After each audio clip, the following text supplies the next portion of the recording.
واصبر على ما يقولون واهجرهم هجرا جميلا. بسم الله الرحمن الرحيم. السلام عليكم ورحمة الله وبركاته.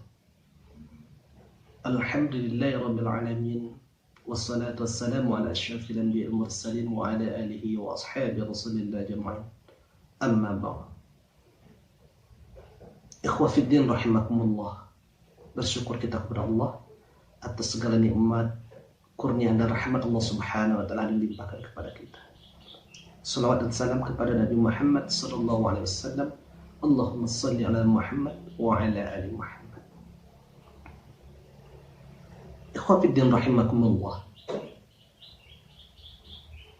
Dalam hidup ini kebanyakan Allah menjadikan segala sesuatunya itu berpasangan. Ada panas, ada dingin. Ada hidup, ada mati. Ada sehat, dan ada yang sakit. Nah, untuk saudaraku yang lagi mendapatkan ujian dan cobaan berupa sakit yang mereka derita, ketika sulitnya mencari peruqyah, sebab kita tahu bahwasanya peruqyah hari ini tidak semua daerah ada. Terkadang saudaraku jauh di pulau sana dan sulitnya mencari peruqyah, terutama mencari peruqyah syar'i. Kemudian persoalan yang kedua, mungkin saja bahwasanya kita di sana ingin meruqyah diri, ingin ruqyah mandiri, namun hafalannya sedikit. Nah, pada video kali ini kita akan memberikan solusi, insya Allah. Mudah-mudahan video ini bermanfaat untuk kita bersama. Kembali kita kepada apa yang terjadi pada diri Rasulullah SAW, di mana Rasulullah SAW juga dulu pernah kena sihir. Disihir oleh seorang Yahudi yang bernama Lubid bin Asad dari Bani Zuraik. Ketika Rasulullah SAW kena sihir, apa yang dilakukan oleh Rasulullah SAW? Yang pertama yang dilakukan oleh Rasulullah SAW itu adalah bermunajat kepada Allah Subhanahu wa taala. Sesuai dengan firman Allah, "Wasta'inu bis-sabri was-salah." Tolong diri kamu itu dengan sabar dan salat. Rasulullah SAW mengerjakan akan hal itu. Rasulullah bermunajat kepada Allah Subhanahu wa taala, minta solusi. Sehingga pada suatu malam Rasulullah SAW bermimpi didatangi oleh dua orang malaikat. Dan riwayat dikatakan bahwasanya yang datang itu adalah diantaranya adalah malaikat Jibril. Di dalam mimpi tersebut malaikat Jibril memberitakan bahwasanya Rasulullah SAW itu kena sihir. Kena sihir oleh seorang Yahudi yang bernama Lubid bin Asad dari suku Zuraik, yang mana buhulnya ditaruh dalam sebuah sumur di kota Madinah yang bernama Sumur Zarwan. Ketika Rasulullah SAW bangun, kemudian Rasulullah SAW memanggil beberapa orang sahabat, diantaranya Ali bin Abi Thalib, Ammar bin Yasir, dan juga Zubair bin Awam. Kemudian Rasulullah meminta bantuan mereka untuk mencari Sumur Zarwan. Kemudian sahabat tersebut mencari Sumur Zarwan, kemudian masuk ke dalam sumur, kemudian memang menemukan buhur Rasulullah SAW. Di antaranya adalah rambut Rasulullah SAW diikat, dipintal di sebuah sisir, kemudian ditaruh di bawah batu. Kemudian diambil itu buhul, kemudian dibawa ke atas, kemudian dimusnahkan sembari membaca surah Al-Falaq dan Nas. Di riwayat lain dikatakan bahwa ada sejumlah buhul, yakni 11 buhul yang ditemukan ketika itu. Maka Rasulullah SAW membaca surat Al-Falaq dan An-Nas. Satu. Kemudian yang kedua, beranjak pula dari sebuah peristiwa yang mana sahabat Rasulullah SAW, Sa'id Al-Khudri, pernah juga meruqyah kepala suku yang kena sengatan kalajengking. Yang mana pada waktu itu tidak ada yang mampu mengobati. Kecuali waktu itu Sa'id Al-Khudri mencoba untuk meruqyah dengan membacakan Al-Fatihah. Kemudian Sa'id Al-Khudri membacakan Al-Fatihah dengan izin Allah. Kepala suku yang disengat kalajengking itu sehat. Kemudian peristiwa ini dibawa ke Rasulullah SAW. Kemudian ditanyakan kepada Rasulullah, bagaimana pendapatmu wahai Rasulullah tentang ruqyah dilakukan oleh Sa'id Al-Khudri dengan membacakan Al-Fatihah? Maka Rasulullah membolehkan dan membenarkan bahwasanya Al-Fatihah itu adalah bagian dari bacaan ruqyah. Ikhwan fillah rahimakumullah. Dari dua kisah ini bisa kita ambil kesimpulan bahwa satu, ketika Rasulullah SAW dikena sihir, maka Rasulullah menggunakan dua ayat untuk memusnahkan sihirnya, yakni Al-Falaq dan An-Nas. Kemudian dalam peristiwa yang kedua, Sa'id Al-Khudri menggunakan Al-Fatihah sebagai obat dan bacaan untuk menyembuhkan penyakit dari kepala suku yang disengat kalajengking. Artinya apa?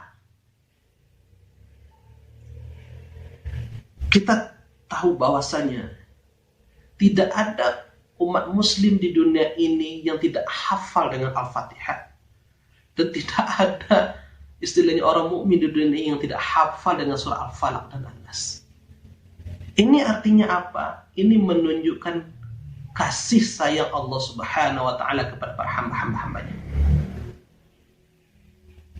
Insya Allah dengan dua surat ini bisa kita lakukan sebagai ruqyah mandiri di rumah. Tidak perlu repot-repot untuk mencari peruqyah. Kita bisa melakukannya. Kita gunakan hak kita sebagai seorang hamba untuk bermunajat kepada Allah Subhanahu wa ta'ala. Bukankah Allah Subhanahu wa ta'ala mengatakan, ad'uni astajib lakum, berdoa kepadaku saya akan kabulkan. Kita gunakan dua surat ini, tiga surat ini untuk meruqyah diri kita, untuk menjadikan ruqyah mandiri. Bagaimana caranya? Cukup dengan membacakan surat Al-Fatihah dan membacakan surat Al-Falaq dan An-Nas. Kalau ditambahkan dengan surat Al-Ikhlas juga boleh. Sembari menempelkan tangan di tempat yang sakit. Biasanya kalau orang gangguan jin dan sihir, diantaranya kebanyakan merasakan apa? Merasakan sesak di dada. Tempelkan di dada, tangan di dada, kemudian membaca surah Al-Fatihah. Berapa jumlahnya? Tidak terbatas. Kemudian juga membaca surah Al-Falaq dan An-Nas. Berapa jumlah? Juga semampunya. Seberapa sanggupnya.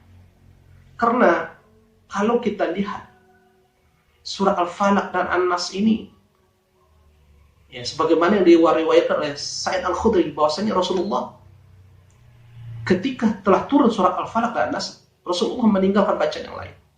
Dan beliau mencoba meruqyah dirinya dengan surat Al-Falaq dan An-Nas. Karena dalam kandungan surah Al-Falaq dan An-Nas cukup sebagai bacaan untuk menangkal gangguan jin, sihir, dan ain. Min syarri hasidin idza hasad, itu berbicara masalah ain dilontarkan oleh orang-orang yang hasad. Ikhwatiddin rahimakumullah. Sehingga ya, disebutkan oleh Ibnu Qayyim Al-Jauzi dalam sebuah kitab dalam sebuah kitab yang Badail Fawaid halaman 2 jilid 2 halaman 199 dikatakan bahwasanya Ibnu Qayyim Al-Jauzi berkata, hajatul adil isti'adah bihataini surataini a'zamu min hajati ila nafsi wa ta'ami wa syarabi wa libasi. Hajat seorang hamba untuk berlindung dengan surat ini, yakni Al-Falaq dan An-Nas, itu lebih besar dari pernapasannya, lebih besar dari hajat kepada makanan, minumannya, dan serta pakaian. Artinya apa? Bahwa dua surat ini sangat penting dalam kehidupan kaum muslimin agar terhindar dari segala macam mara bahaya yang akan menimpanya. Sehingga Rasulullah SAW menjadikan bacaan ini sebagai perlindungan beliau terhadap segala sesuatu hal yang membahayakan.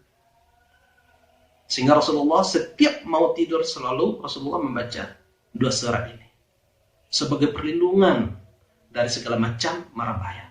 Kita tahu bahwasanya biasanya sihir itu berlangsung dan akan dikirim biasanya itu di malam hari. Sehingga Rasulullah ketika mau tidur melazimkan, membiasakan membaca dua surat tersebut. Nah, bagi teman-teman, bagi ikhwan-ikhwan, bagi saudaraku yang jauh di sana, tidak perlu repot-repot untuk mencari peruqyah. Lakukan ruqyah mandiri. Dengan apa?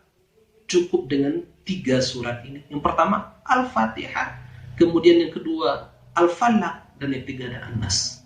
Atau juga boleh ditambahkan dengan surah Al-Ikhlas. Ikhwah fiddin rahimakumullah. Jadikan Al-Quran sebagai penyembuh. Sebab Allah telah berfirman, Allah telah menjamin wa nunazzilu minal Qur'ani ma huwa syifaa'un wa rahmatul mu'minin. Dan kami turunkan Al-Quran itu menjadi syifa dan rahmat bagi orang mukmin. Jadi tidak perlu repot-repot wahai saudaraku untuk mencari peruqyah. Tidak perlu repot-repot untuk mencari peruqyah. Lakukanlah ruqyah mandiri. Walaupun hafalan kita tidak banyak, cukup insya Allah dengan Al-Fatihah, Al-Ikhlas, Al-Falaq dan An-Nas. Lakukan ruqyah mandiri.